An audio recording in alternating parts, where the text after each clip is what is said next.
Hello, Augies Worldwide. I'm Dave Kassler, amateur radio call sign KE0OG, here with another episode of Ask Dave. Today we're going to look at the My Antennas 80 to 10, it's end-fed half-wave, EFHW 8010 1K. And the 2K is about the same, very similar to it. And this question comes to us from Rolf, KE1Y. And he is having trouble with the antenna. And he said, thanks for the video about it. And the complaint is, I'll show you what his complaint is.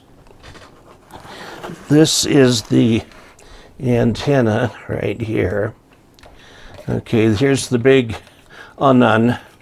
The coax goes in here. You can put a counterpoise on here if you want to, or if the situation needs it. This is the wire going out, and it is held very securely, as you can see here, with a wire clip and a hook with a strain reliever right there. And then on the side where this goes into the unknown, the cable comes down to this, and that connects it to the unknown inside. This is a vent to keep the thing from collecting water. And this is where the coax goes, and this is where you put the counterpoise. They even give you a little solder circular thing that you can put there. It has a mounting plate on it. If you buy the mounting plate, it will come with screws and things like that. And then you've got this wire here, and what Rolf has a complaint about is this little thing right here. This is a loading coil that is very early in the antenna. You've got this coming out, and it goes to the loading coil within a few feet there, right there, just within a few feet. Now this one has kind of gotten a little loose, and I think before I put it up, I'll put some cellophane tape or some non-conductive tape over this to keep this thing together, because boink, you just lost some of your inductance right there. You've got to keep the wires together. Now, the problem with this, which you can see right there, is that they simply drilled some holes in the plastic. And so I'll show you what you get. Bring the whiteboard up here. Let's take a look at the whiteboard. Here's what you get. You've got this piece of plastic.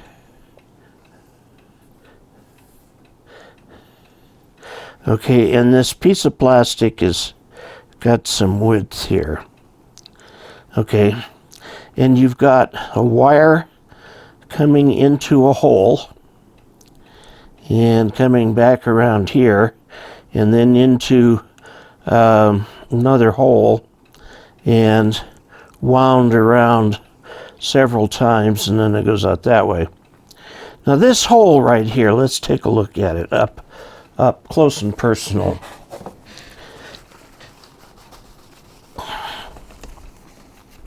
This hole, if this is the surface, if you do a slice of this pipe, you'll get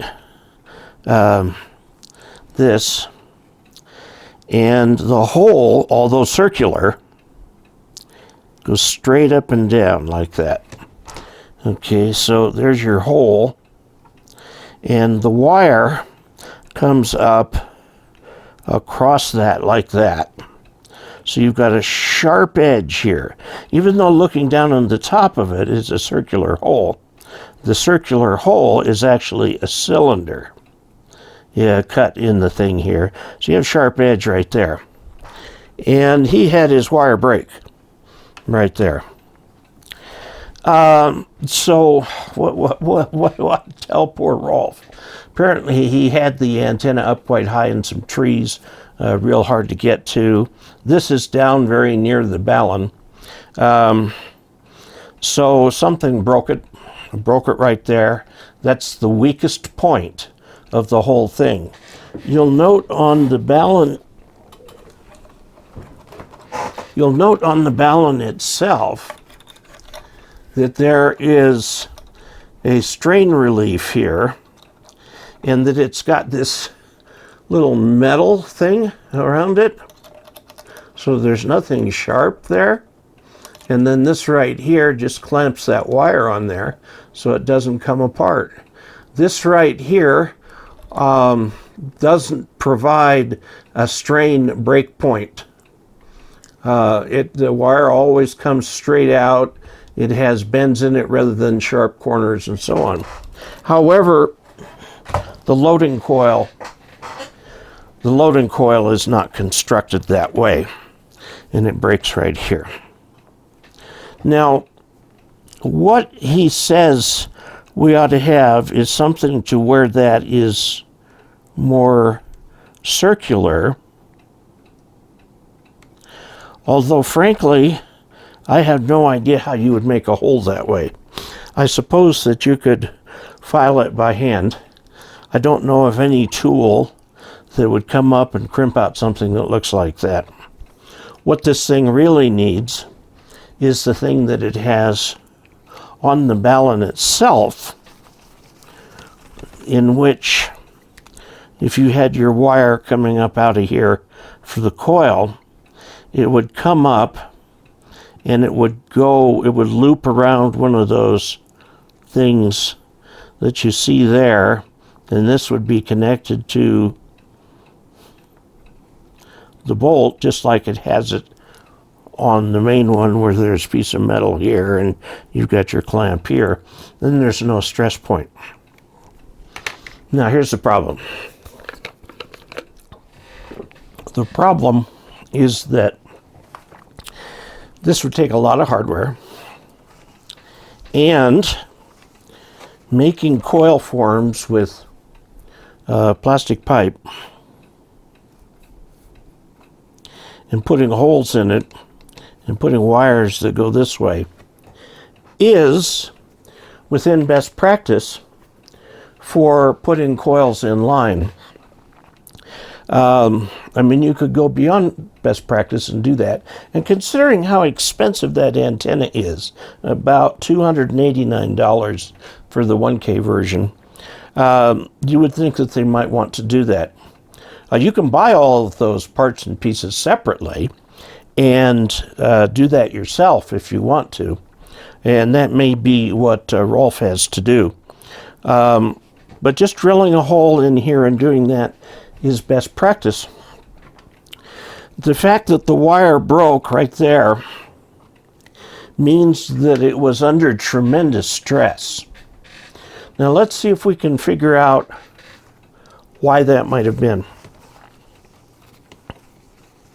Now, if you read the instructions closely for the antenna, it looks like they want you to put the ballon, it's not a ballon, it's an unun, right here on some pole about 7 feet high, run it up to a pole that's about 20 feet high, and then way over here to something on a tree.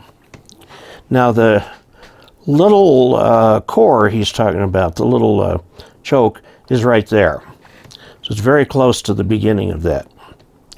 Now, what puts stress on that could break it at that point where you get that point load on the, because you've got this hole that is perpendicular drilled, and the wire comes up this way, and so you get the point stress right there. The problem is somebody's pulling on the wire too hard. Okay, there should be a little bit of droop in the antenna. On mine, this is a mast that I have. It's a 20-foot mast. And I put it up as high as I thought I could reach it, so it was over my head. So anybody walking by here is not going to hit themselves on the antenna. Similarly, I put this on a tree trunk. Here, if you put this up in the tree, like, let me use a different color, like this. You can tell by the use of red, this is something not to do. And attach that to a higher trunk. What is going to happen? Well, wind is going to cause this to go back and forth. And let me tell you, this section of tree is a big sail, and it will provide a force this way on this wire, and it will snap it at the point where it's strained or stressed the most, which would be right there. Or on the other end of it, it can do that too. It won't be here because they did a really nice job of strain relief. But the point is, even if you had this thing done perfectly, the movement of this tree will snap the wire, because that wire is nowhere near strong enough to act as a guy wire for the tree. So you have to be careful that you've got something somewhere that will take up the stress. You could like put a pulley here and hang a weight. That's not quite as ideal. Is putting a bungee cord, a 6 or 7 foot bungee cord in here, and stretching the bungee cord about halfway. That gives you about 3 feet in each direction, okay? Depending on how that works. The bungee cord return as the tree sways erratically in the wind. If you use a weight, you've got mass and therefore inertia. And so if the tree goes this way and the mass goes up like this, when the tree starts to come the other way, the mass will want to keep going up, and there will be a delay in coming back down again. And then as the tree comes this way and this comes down to the bottom, you'll snap the wire. That's why I recommend a bungee cord. Now notice, that's a spring, and this is a mass. Two very different things. And you can see an effect that is almost like, in fact is identical with, if you use the equations, reactance. This is the mass, oddly enough, has a reactance. And that reactance we call inertia. Okay? And the same exact thing happens in capacitors and inductors. And so if you use a bungee cord, this right here is more like a resistor. It will, I know it's a spring, but it will snap back with the tree. There's no snapping involved because it's following it so closely. So about a 6 foot bungee cord, stretched about 3 feet. So you dangle the thing down, bring it down 3 feet more, and attach it to something that doesn't move very much, okay, like the tree, okay? And then it can go 3 feet either way. You can do it 4 feet, 5 feet if you want. And it will keep that wire at a fairly constant tension and not cause a problem there. The other thing you can do is to get something like this on the ends of the little choke, which is right here. Will give you a little bit more strength, but not much. You're far better off doing this kind of an affair if you have trees that are moving at all. And all trees move. You know, I like to attach my antennas to trees down on the trunk no more than about 5 feet up. Because if it moves at all, it's going to be like a 1/4 inch. Most of the movement is up in the higher branches, okay? So that's what I would suggest. With regard to the antenna itself, this cable Let's see if we can find anything printed on it. Nope. Well, I'll tell you what it feels like to me. It feels like 16 gauge stranded copper wire that's insulated, and it's colored gray.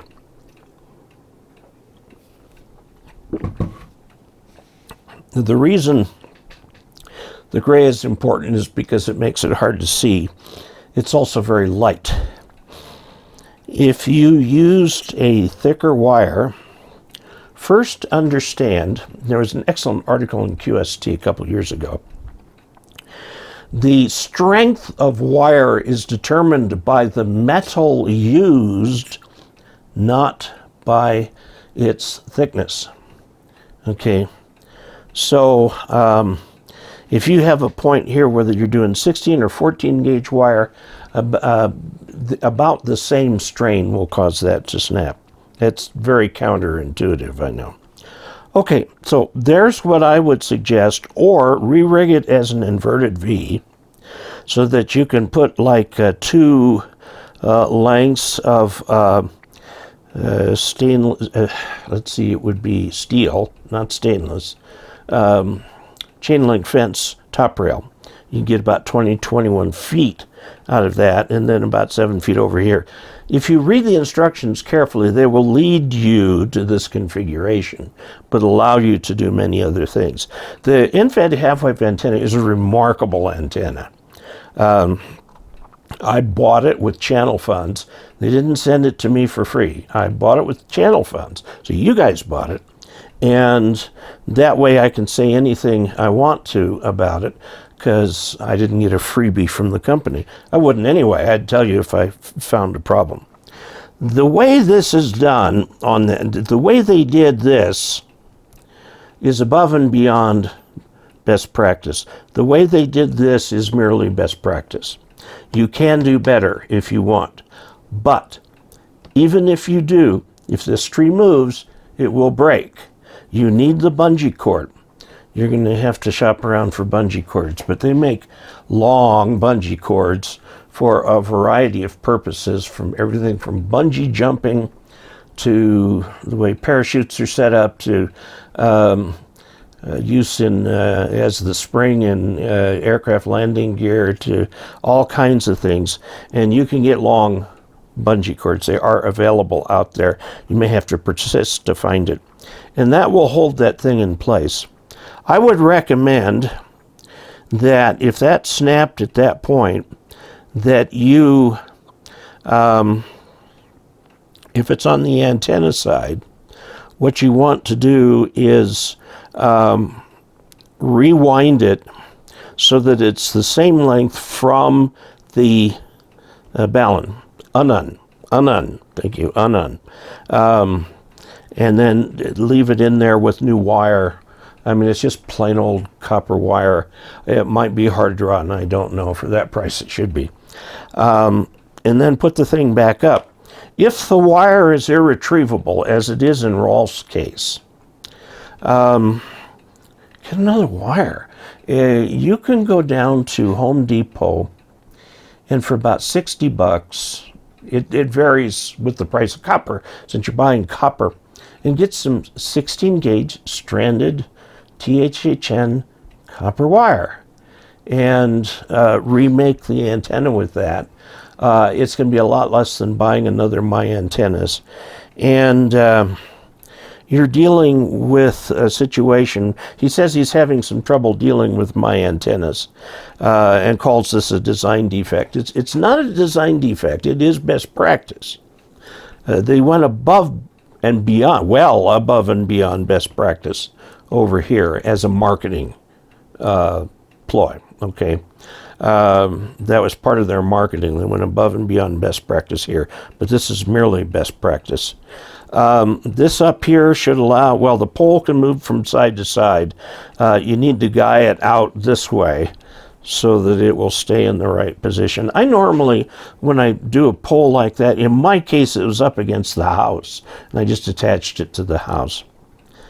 But over here you can just use a piece of rope around the tree If that's going to damage the tree, you can do the same kind of ring thing, or put it through a piece of hose and put it up there and move it every so often so the tree doesn't grow out around it. Okay? So I think we've taken a look at this. I'm sure this is very frustrating for Rolf to have spent $280 on an antenna and then find that it snaps. And the only thing I can think of that would put enough of a pulling moment on that thing would be a tree that's moving like that. Or the antenna was stretched too tightly when it was put up. It should be stretched just enough to be up, okay? To be straight without sagging very much. Because sagging can cause problems with the resonance in the wind and so on and start vibrating on you. All right, so I think we've beat that one to death. And Rolf, good luck with that. I think you're going to end up having, if you can't retrieve that wire, just go get more wire. It's not that expensive. It's certainly a lot less expensive than a new antenna. If you can find the gray, get the gray, maybe you can order it. But if you can't go with gray, you might go with white, which actually is fairly hard to see. Well, black is a little hard to see, but black stands out against the sky. So there you have it. As you're watching this, please feed the YouTube algorithm by subscribing. A lot more people are watching this who are not subscribers than are subscribers. And actually, it really helps me with the channel and so on if you click subscribe. Next time you open YouTube to watch videos, there's a list on the left of your subscriptions and so on, and the ones that have new videos will be up there. You can mark the bell also to get whatever form of notification you like from YouTube. They don't do emails anymore. I don't know why. But that would be really helpful to me. I'm up to 95,000 subscribers now. I'd like to get up to over 100,000 because I get a really cool plaque from YouTube for doing that. Also, if you would like to support this channel financially, you certainly may do so by going to dcasler.com/support and finding a way in there that you might feel comfortable with, from a one-time tip and to a subscription to Patreon, to just all sorts of things. That also lists the various training videos for sale there too. So thank you all very much, and until we next meet, 73.